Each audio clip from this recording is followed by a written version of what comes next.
नमः शिवाय। नमस्कार मित्रों, स्वागत है आपका पुनः एक बार एक बहुत ही प्रेरणादायक कहानी के साथ।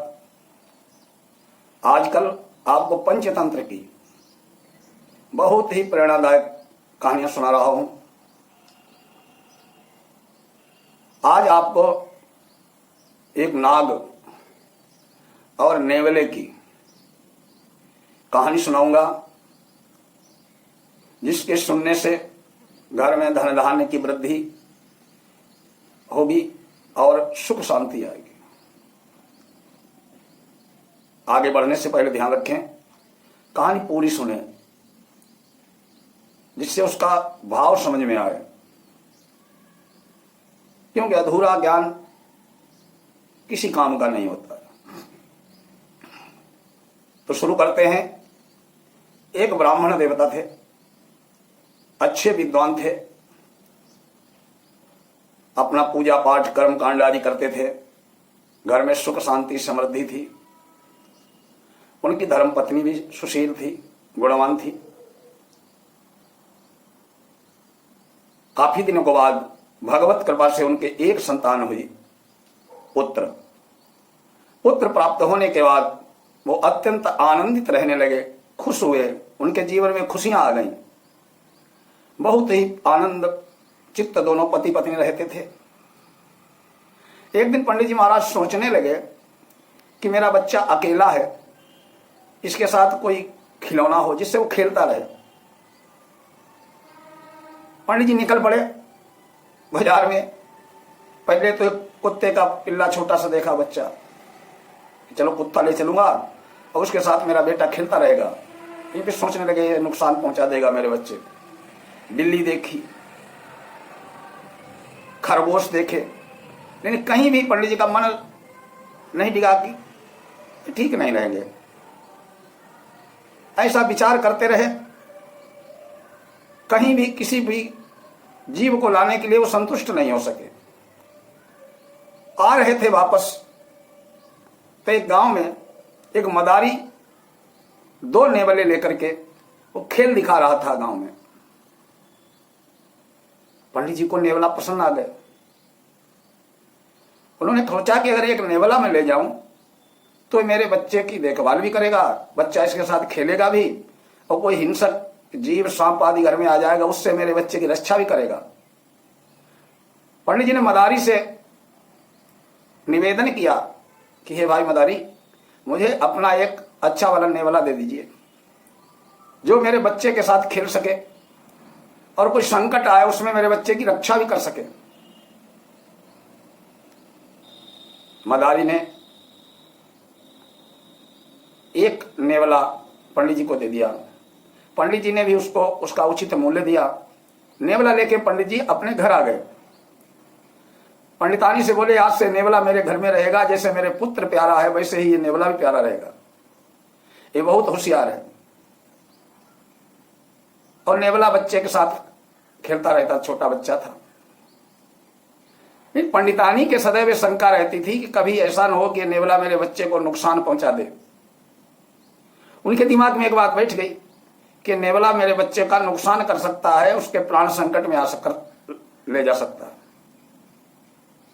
एक दिन की बात है, पंडितानी जी बाजार गई थी सब्जी आदि खरीदने। अपने पति से बोली कि तुम घर में रहना, बच्चे के देखभाल करना, और मैं अभी गई अभी आई। पंडित जी नेवला और वो बच्चा घर में रह गया। बच्चा पालने में सो रहा था। पंडित जी अपने कुछ पंचांग वगैरह देख रहे थे लोगों के। उसी समय कुछ लोग आ गए कि पंडित जी मेरी बच्ची की शादी है, आप चल के विवाह करवा दीजिए। पंडित जी ने नेवले से कहा कि देखो बेटा, ये तुम्हारा भाई इसमें सो रहा है, इसकी देखभाल इसकी रक्षा तुम्हें करनी है, और सारा घर जब तक मां नहीं तुम्हारी आती है तब तक जिम्मेवारी तुम्हारी है। तुम इसके मालिक हो, तुम ही सुरक्षा करना। और पंडित जी चले गए विवाह करने। उसी समय एक बड़ा भयानक काला सांप घर में प्रवेश कर गया और प्रवेश कर गया। नेवले ने सोचा ये मेरे भाई को नुकसान पहुंचा देगा, डस लेगा। तो नेवले ने सांप पर हमला कर दिया, सांप को घायल कर दिया। भयंकर लड़ाई होती रही सांप और नेवले में। सांप घायल होके कहने लगा, आज से तुम मेरे मित्र हो, लड़ाई में कुछ नहीं रखा। मैं तुम्हें ऐसी चीज बताऊंगा, ऐसा उपाय बताऊंगा जिससे तुम माला माल हो जाओगे, इतना धन आएगा। लेकिन इसके बदले में तुम्हें मेरे प्राण बख्शने होंगे। नेवला बोला, बताओ क्या बताते हो। सांप बोला कि मैं जिस घर में रहता हूं, जिस बिल में रहता हूं, उसके नीचे बहुत सा धन है। उसका पता बताया और उसके ऊपर 11 साल तक एक कटोरी में दूध भर के रख दिया करना। 12वें साल तुम्हें बहुत सा धन दूंगा मैं।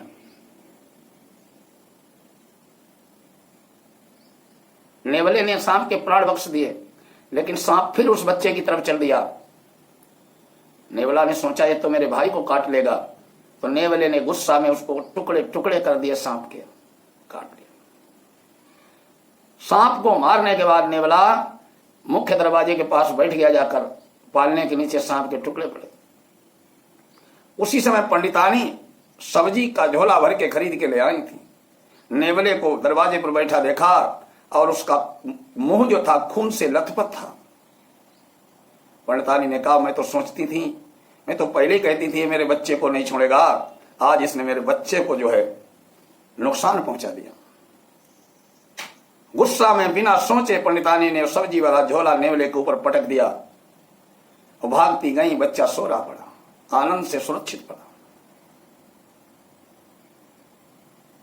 पंडितानी को पश्चाताप हुआ, नीचे सांप देखा, भागती आई, झोला उठाया, नीचे दबा पड़ा था नेवला, उसके प्राण निकलने ही वाले थे।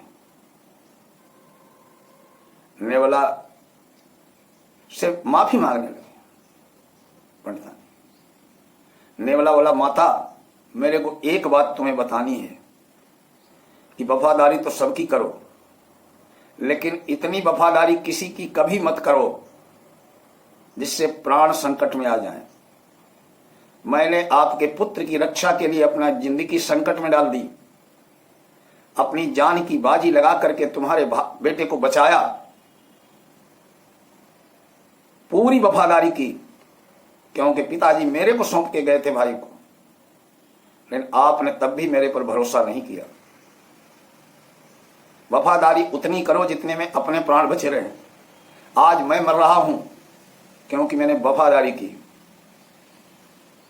अब मैं तुम्हें एक बात बता रहा हूं कि मैंने सांप मारा, वो अपना स्थान बता के गया है और उसने बताया है कि उसकी बिल के नीचे बहुत बड़ा खजाना है।